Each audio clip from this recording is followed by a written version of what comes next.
Did Enzo Fernández finally get what he truly deserved? The player who caught Elliot with a punch to the back of the head and openly mocked every single English supporter has just walked onto the pitch for his very first game of this season. And those harsh consequences arrived in the most deeply personal and brutally public way you could possibly imagine. Not a formal FIFA investigation, and not a parliamentary debate about his visa, and not a transfer deadline that quietly slipped away without a single bid. It was something far more immediate. It is the kind of blow that hits you differently when you are standing out on the pitch, wearing the shirt of a club whose very supporters have just decided, out loud in their own stadium, exactly what they think of you. Enzo Fernández walked right back into Stamford Bridge for his very first match of this season. This was supposed to be his home, the ground where Chelsea fans cheered him for 3 years, where he regularly scored goals, where he was celebrated as one of the most expensive and incredibly gifted midfield players this club has ever owned. And yet, before his boot even touched the ball, before the match had even started, a full 45 minutes before kickoff, his own supporters loudly booed his name when the announcer read it out. These were not rival supporters, and not England fans who had been waiting since July 19th. His own people at his own stadium, before his first touch, before his first pass, before anything. And when he substituted on in the second half, those loud boos came back again. And every single touch he had on the ball was met with a jarring mixture of jeers and cheers from the exact crowd that was supposed to be standing on his side. And the truly bizarre part of the afternoon came whenever the opposition players fouled him. The moment an opponent brought Enzo Fernández down onto the turf, Chelsea fans actually celebrated seeing their own player get fouled. That is exactly what yesterday looked like inside the stadium, and the competitive Premier League season has not even kicked off yet. And the timing of this entire situation is almost too perfect, because yesterday's match happened less than 24 hours after. Chelsea's own self-imposed transfer deadline quietly passed by without a single official bid arriving from Manchester City. The deadline that was supposed to end the long saga, that was supposed to get Enzo out of the building, which ultimately produced absolutely nothing. So Enzo Fernández walked into Stamford Bridge carrying the weight of everything.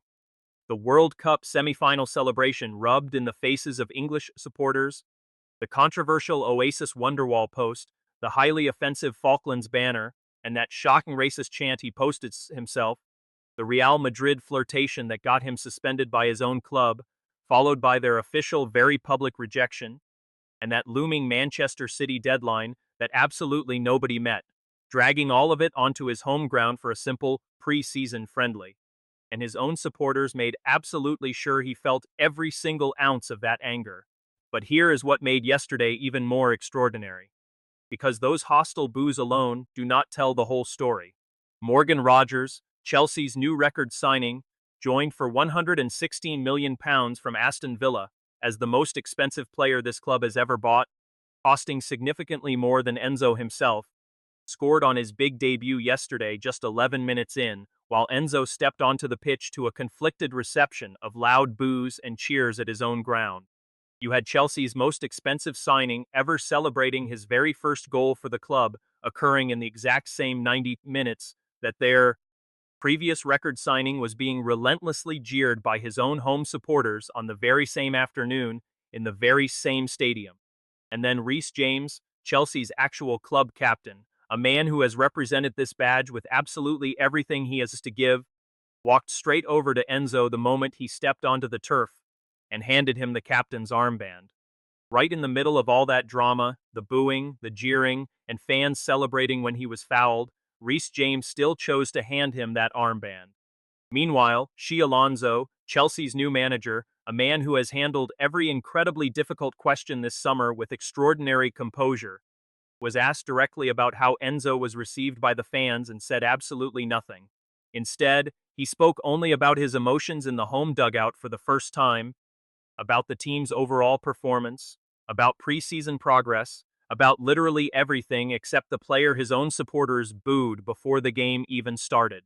When your very own manager refuses to defend you in a press conference after you have been heavily booed inside your own stadium, that is certainly no accident.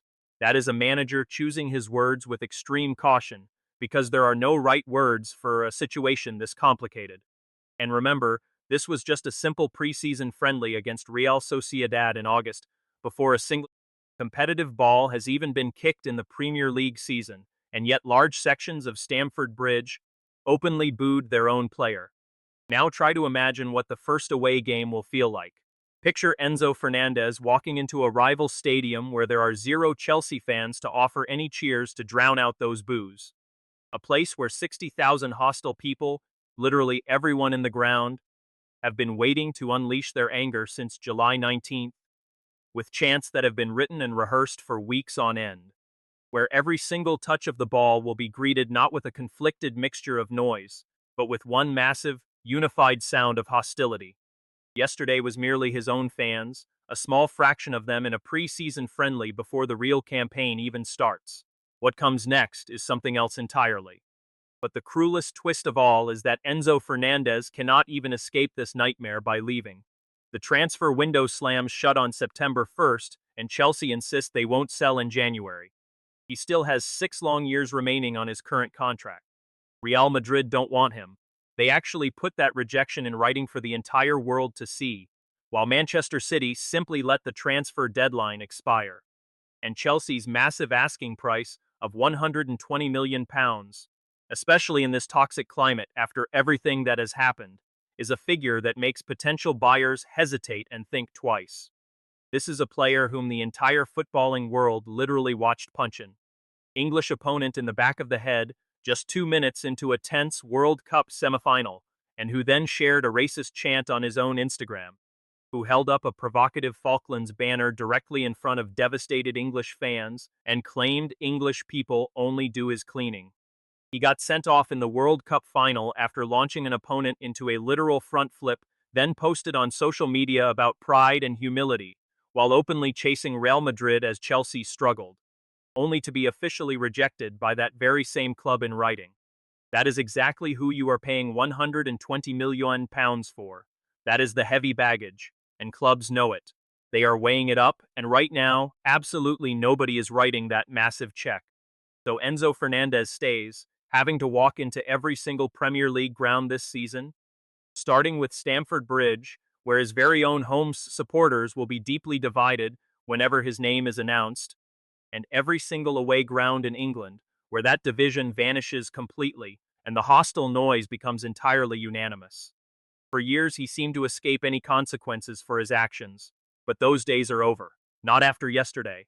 Not after the heavy booing started well before kickoff, and not after Chelsea's own supporters actually celebrated when he was fouled on the pitch. Not with his debutant replacement scoring in that exact same match. Yesterday was the exact day those consequences finally stopped being theoretical. No longer just petition signatures, formal parliamentary debates, and slow FIFA investigation windows. Yesterday, those consequences walked right onto the pitch at Stamford Bridge, met with loud boos from the very people who are supposed to cheer him on. And the grueling Premier League season kicks off in just 2 weeks. The real noise, 60,000 hostile supporters at the first away ground, is still to come. Did Enzo Fernández finally get exactly what he deserved? Personally, I believe yesterday was merely the very beginning of the answer. Let me know in the comments below. Would you prefer to see him left on the bench indefinitely, or do you want him sold and gone once and for all? Also, make sure to hit that subscribe button. It really means the absolute world to me.